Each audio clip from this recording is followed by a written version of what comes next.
What's up, everybody? Welcome back to another review. Today we have Mafex Batman Hush Poison Ivy to review here today. This is a figure that was relatively cheap online for a while, but it seems like she's starting to sell out everywhere. She has a decent amount of accessories, not that great, but nothing too crazy. It's your standard Poison Ivy figure. I primarily bought this figure specifically for her because, as you know, they are a couple in the comics, and I thought it'd be cool to display them together. Poison Ivy also has the accessories for the Hush Superman, which I also do have on display right here. So, kind of just needed it to complete the collection. Poison Ivy being one of those figures that I grew up with as well. So, Poison Ivy. Let's get her unboxed. Let's see what she's about. Let's get a closer look at the figure.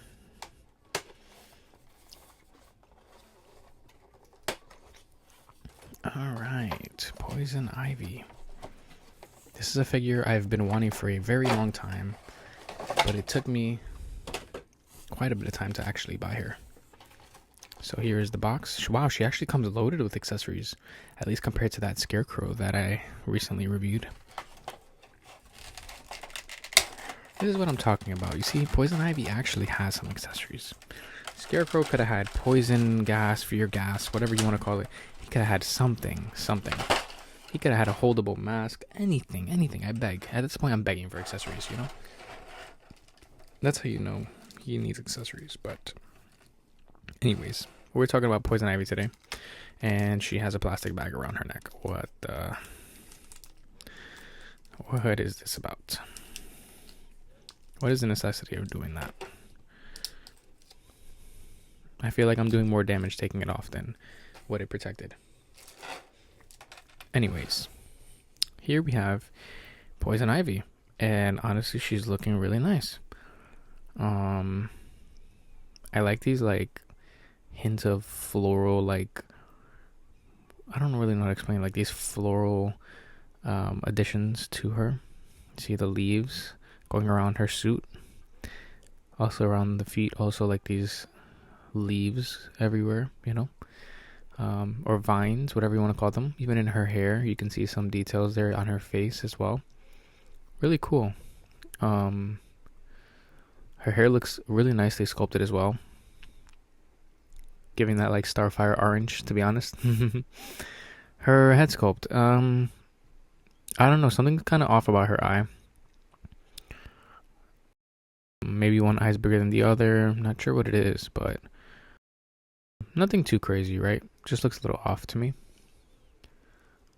She even has like this like furrowed brows here as the expression. I don't know if you can really see it. A lot of attention to detail. Got the green lipstick. Not sure I missed anything in terms of just closer look, right? But let's get into the articulation. She is double jointed. Oh, is she now? At least she seems to be double jointed, but only goes to about here. Not sure what that's about. That is disappointing right here. Should be able to go further than that. Does go past 90 degrees, but not sure why she's restricted if she's like a much skinnier build. Anyways, she does have a bicep swivel. She can hit far above the T-pose actually, so that is very nice to see. She has a little disc for a little bit of range that gives her quite a bit actually. So very good range in terms of this like disc. Actually, it's kind of a butterfly joint. I'd say that's a butterfly joint. My bad. Butterfly joint right there. A lot of range. I like this like matte green here on the stomach, side to side. I would really be careful here with the paint scratching, but good side to side. Moves very smoothly, honestly, side to side. In terms of ab crunch, not much, right? And gap in the back. I used the legs a little bit there, but going back, she actually goes quite a bit back. Kind of trying to be careful around here. I'm not trying to paint scratch this because this is like really nice here. Drop down legs. Looks a little funny with that gap, but whoa, going high a lot there with the legs. That's what you like to see on these figures that need articulation, especially on the legs. thinking about it, like the skinnier bodies should be more posable, right? They have less muscle to restrict the movement of the joints. They should be more posable. At least that's how I see it. I'm not sure if that's exactly how that works or not, but anyways, her neck goes down that much, her head going up that much, so a little bit of range there. You really gotta like move that neck more to get the range. Side to side, really, really good actually. Side to side, it's really just going back because of the hairpiece.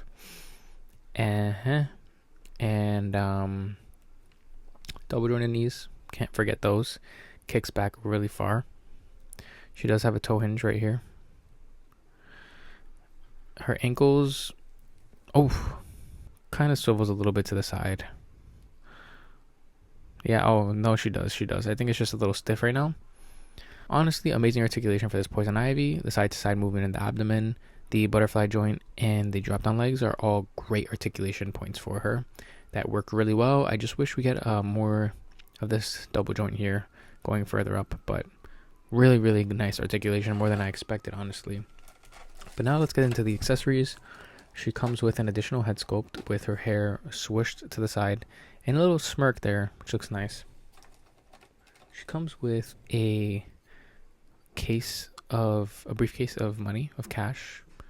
She's rich. I don't think this closes. No, this doesn't close. So don't try to force it to close. Doesn't open either. It's literally just a solid piece, so be careful with that. She comes with this hand. I'm not sure why it's separate, but it does seem to have like a line there. Also forgot to mention the fingernails being green as well. Really nice addition to this figure. I'm not sure why this is a separate hand, but probably has to do with something she does in the hush. Not sure why this is empty here. Oh, this is the cash piece. Got some cash. Then she just comes with like a whole bunch of these like leaf effects. Whole bunch of like plant stuff. So she comes with those two. She comes with two longer ones. Then she comes with more of these here as well. And then she comes with these 3 rings. They're not rings, but they're circles. 2 being these. Oh, and the other one being this. So nice to have a variety of options, especially if you lose them. And then she also comes with another briefcase that's closed. So it's nice to have open and closed one. Not sure why they didn't just engineer it to open and close, but seeing how I broke my Morbius one, maybe it's smarter to do it like this, you know? And then we have 3 pairs of hands. We have the closed fists. Really liking the design on the closed fist. Looking really, really nice there. She has like these... Like, damn, she's sticking up the middle finger at this point.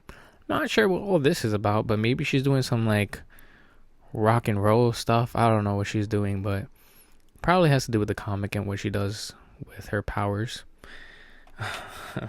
I said I grew up on Ivy, but I meant Arkham Ivy, not Hush Ivy. She wasn't doing none of this rock star rock and roll stuff, but she comes with these open hands as well. That's everything she comes with. And I think it's time for a size comparison. So now moving on to a size comparison. We have the Mafex Hush Scarecrow on the left. We have Poison Ivy in the middle. And we have Robotech Harley on the right. And I think they all look great together. Scarecrow hovers over them with that top hat that makes him look really, really tall. Ivy being in the middle.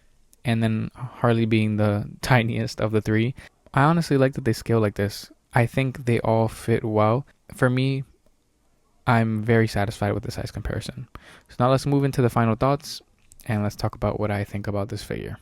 Okay, so for the final thoughts, what I gotta say about this figure is that after reviewing Poison Ivy, going back into the Hush line from previous releases before the Hush Scarecrow released, I'm even more disappointed about the Hush Scarecrow than I was when I reviewed him, because the amount of accessories that this Poison Ivy comes with for the amazing price that she comes with, that she comes for, like, man. She comes with so much leaf accessories, whatever you want to call them, so much money, briefcases, 3 pairs of hands. Scarecrow came with 4 and 2 head sculpts, so like, I get it. But like variety. She comes with variety. That's something the Scarecrow didn't come with. The Scarecrow came with nothing. And this is not a critique on the Scarecrow. This is a review for Poison Ivy. But I think that just goes to show how much love was put into this figure, how much attention to detail was put into this figure, and how much they wanted this figure to actually sell. And funny enough, this figure has actually been up for sale for a very long time. This is definitely one of my most underrated pickups in this line, in the Hush line. And I highly recommend this figure for anybody who loves Poison Ivy, for anybody who loves DC, for anybody who enjoys collecting DC figures. I recommend her. Great articulation, great accessories, great sculpt, great painting, great details. She's got all of it. And if I would have known she came with so much, I would have gotten her sooner. That's all I got to say. Hope you enjoyed the review. Hope you got something out of it. Hope you have a blessed day or night. I'll see you guys in the next one. Peace out.